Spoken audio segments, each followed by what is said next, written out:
자, 오늘 말씀은 모든 이스라엘 백성들이 이제 함께 힘을 모아서 서로를 격려하며 또 자기들에게 맡겨진 그런 구역을 열심히 이렇게 사역을 하는 가운데 상당한 진전을 보이고 있었습니다. 그러자 이 적대자들이 더욱 거센 비난과 또 비판과 또 조롱하고 모욕하고 또 오늘의 말씀 속에서는 물리적인 위협까지 이렇게 가하는 장면들이 나옵니다. 여러분, 느헤미야가 이런 조롱의 소리를 듣고 얼마나 화가 나겠습니까? 4절과 5절에는 느헤미야가 그들의 조롱에 대해서 하나님께 기도하면서 속상한 마음을 토로하는 그런 장면이 나옵니다. 그런데 여기서 우리가 주목해야 할 것은 느헤미야의 이 기도의 내용보다는 그가 그런 조롱과 억울함을 당했을 때 어떤 자세를 취하고 있는가 하는 것입니다. 그러나 느헤미야는 거기에 대해서 직접적인 대응을 하지 않고 자신의 억울하고 화나는 상황과 그 마음을 하나님께 가지고 나와서 하나님께 토해놓고 기도하고 있는 모습을 우리는 주목해야 한다는 것입니다. 여러분, 느헤미야를 공격하는 이 원수들의 작전 중 하나는 일종의 김빼기 작전이었습니다.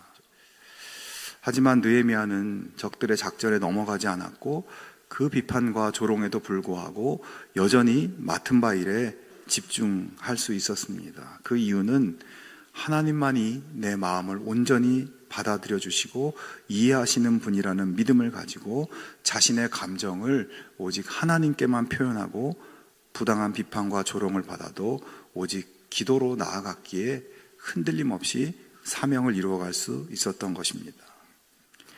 자, 이렇게 안팎으로 힘들어지고 있는 이 총체적인 위기 속에서 느헤미야는 이런 이야기를 합니다. 14절에 보면 너희는 그들을 두려워하지 말고 지극히 크시고 두려우신 주를 기억하고 너희 형제와 자녀와 아내와 집을 위하여 싸우라.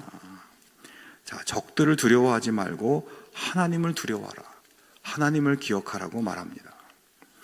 느헤미야는 정말 두려워할 자를 두려워해야 하고 정말 두려워해야 할 일을 두려워하는 영적 지혜를 가지고 있었던 사람이었습니다.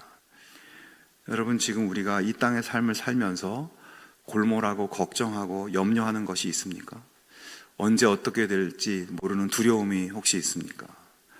우리가 정말 걱정해야 되고 정말 두려워해야 되는 것은 세상에 살아가는 일들로 인한 두려움과 염려가 아닙니다. 내가 그런 것들 때문에 세상에서 내가 염려하고 걱정하는 그런 것들 때문에 하나님께로부터 멀어지게 되는 것을 두려워해야 합니다.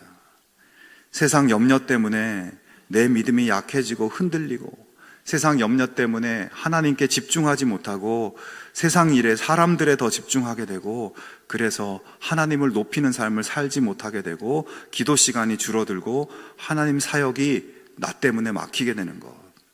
여러분, 그것이 두려운 것입니다. 정말 두려워해야 할 것을 두려워하는 그런 영적 지혜를 여러분 우리가 다 가지고 살아갈 수 있게 되기를 축원합니다. 적들의 도전이 거세어지는 가운데 느헤미야가 백성들에게 내린 또 하나의 처방은 적은 수지만 취약한 지역에 군대를 배치하는 것이었습니다. 느헤미야는 그 하나님을 신뢰하면서 좌절하고 포기하는 것이 아니라 오히려 힘을 내서 이 연약하고 이 보잘것없는 유다 백성들을 일으켜 세우고 적들에게 맞서게 하고 하나님의 사역을 계속 진전시켜 나간 것입니다. 적들에 비하면 정말 오합지졸이지만 하나님은 그들을 들어서 분명히 이기게 하시고 이를 이루실 것을 믿으면서 절대로 포기하지 않았습니다.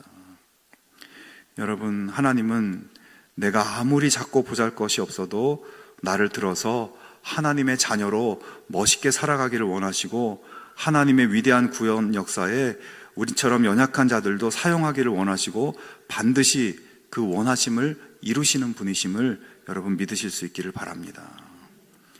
여러분, 여러분의 삶은 어떠합니까?